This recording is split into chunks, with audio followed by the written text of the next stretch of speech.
आपने कहा था कि हर साल 2 करोड़ नौकरी या रोज़गार देंगे। आप कितने लोगों को नौकरी या रोज़गार दिए हैं? तो इन लोगों के पास जवाब नहीं बना और नौजवानों ने स्पष्टता संदेश दिया कि नौकरी और रोज़गार नहीं देने वाली भारतीय जनता पार्टी के साथ जो सिर्फ जुमलाबाजी करती है उसके साथ हम खड़े नहीं रहेंगे। जो भाजपा 303 के ऊपर थी वो भाजपा 240 पर पहुंच गई और आने वाले समय में जब बिहार का चुनाव होगा तो आप देखिएगा पलायन और रोज़गार बड़ा मुद्दा बनेगा। और इसी मुद्दे पर तेजस्वी जी ने जो नैरेटिव सेट कर दिया है, इसी मुद्दे के इर्द गिर्द पूरी चुनाव और चुनाव प्रक्रिया चलेगी, ये मैं आपको बता देना चाहता हूँ। सरकारी जो पोस्टर है उसमें भी फ़ोटो हटा दिया जा रहा है और उस चेहरे के पीछे जो नया चेहरा है वो नरेंद्र मोदी का चेहरा नज़र आ रहा है। इसी समझ में आता है कि भारतीय जनता पार्टी किस तरह की राजनीति कर रही है। उनके यहाँ इस तरह की स्थिति और परिस्थिति का निर्माण हुआ है, हमारे यहाँ ऐसा कुछ नहीं है। महागठबंधन विचारों के आधार पर बना है, संकल्पों के आधार पर बना है और सभी समन्वय बना करके एक दूसरे के साथ परस्पर विचारों के साथ संघर्ष, आंदोलन और अपने अपने पार्टी के कार्यक्रम को चला रहे हैं। नमस्कार, आप देख रहे हैं इम्पैक्ट लाइव। मैं हूं आपके साथ करुणा तिवारी। देखिए, बिहार विधानसभा चुनाव है और राहुल गांधी 3 बार 3 महीने के अंदर आ चुके हैं बिहार दौरे पर। महागठबंधन इस बार काफ़ी ज़्यादा तैयारियां कर रही है चुनाव की।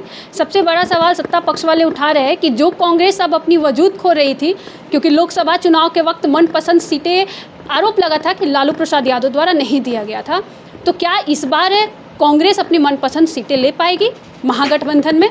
बातचीत करेंगे। हमारे साथ मौजूद हैं राजद के प्रवक्ता एजाज अहमद। एजाज जी, सबसे पहला सवाल है कि कल राहुल गांधी आए, कल का जो प्रोग्राम उनका था बेगूसराय में पलायन रोको नौकरी दो यात्रा पर, बिहार में क्या लग रहा है?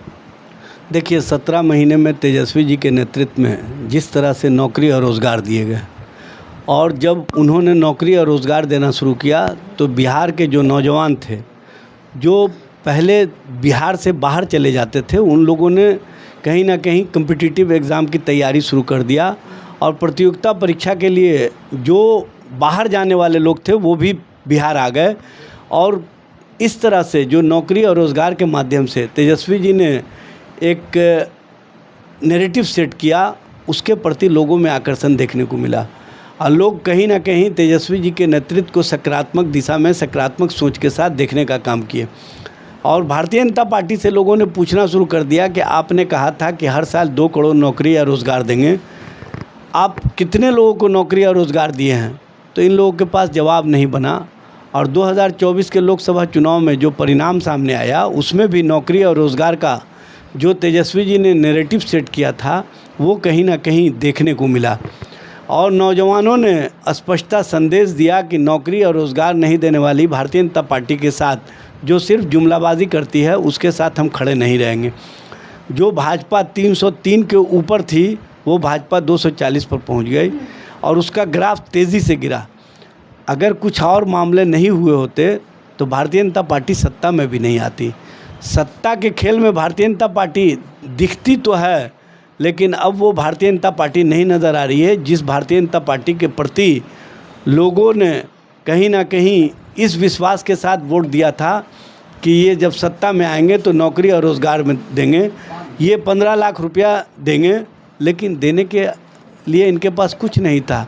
और गृह मंत्री अमित शाह ने क्या कहा, ये सब जुमलाबाजी था।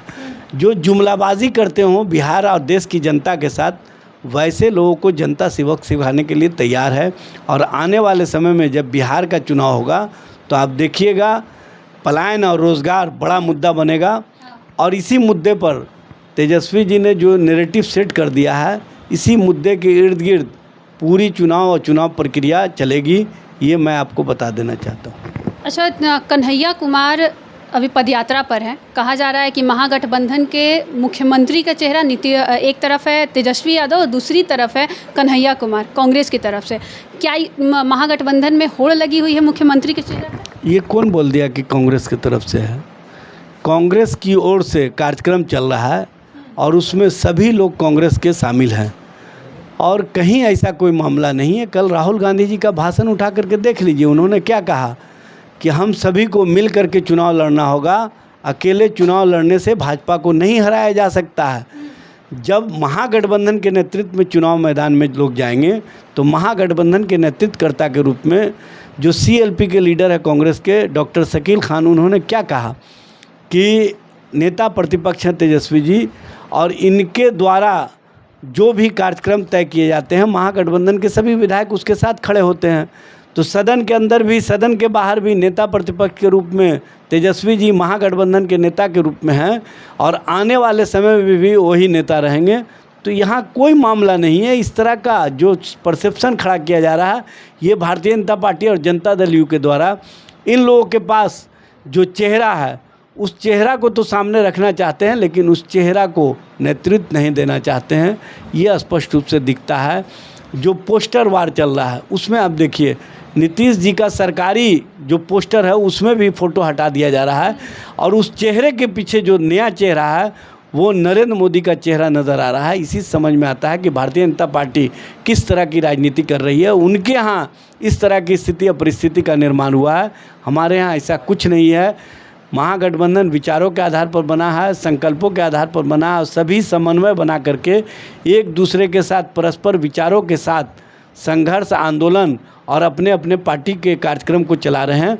पार्टी और संगठन की मजबूती के लिए सभी दल कार्यक्रम चलाते हैं और उसी अंतर्गत कांग्रेस के द्वारा भी कार्यक्रम चलाया जा रहा है। जो 17 महीने में तेजस्वी जी ने नौकरी, रोजगार और पलायन की स्थिति को रोकने का काम किया था और पुनः जब डबल इंजन की सरकार आई तो वो स्थिति जो बने थे बिहार में वो समाप्त हो गए। अब पुनः पलायन की स्थिति बन गई। नौकरी और रोज़गार के नाम पर सिर्फ नफरत परोसा जा रहा है। तो इससे निजात के लिए सभी संकल्पित हैं महागठबंधन के लोग कि हम लोग एकजुट होकर के चुनाव मैदान में जाएंगे। देखिए, इस बार बिहार विधानसभा चुनाव है और राहुल गांधी दौरे पर है। बिहार में कांग्रेस को मजबूती देने के लिए धरातल स्तर पर इस बार चुनाव जो है बड़ा ही दिलचस्प होने वाला है। देखते हैं कि क्या कुछ होता है चुनाव के वक्त, परिणाम क्या आता है। खबर पे बने रहिए। सहयोगी राहुल के साथ मैं करुणा तिवारी, पटना।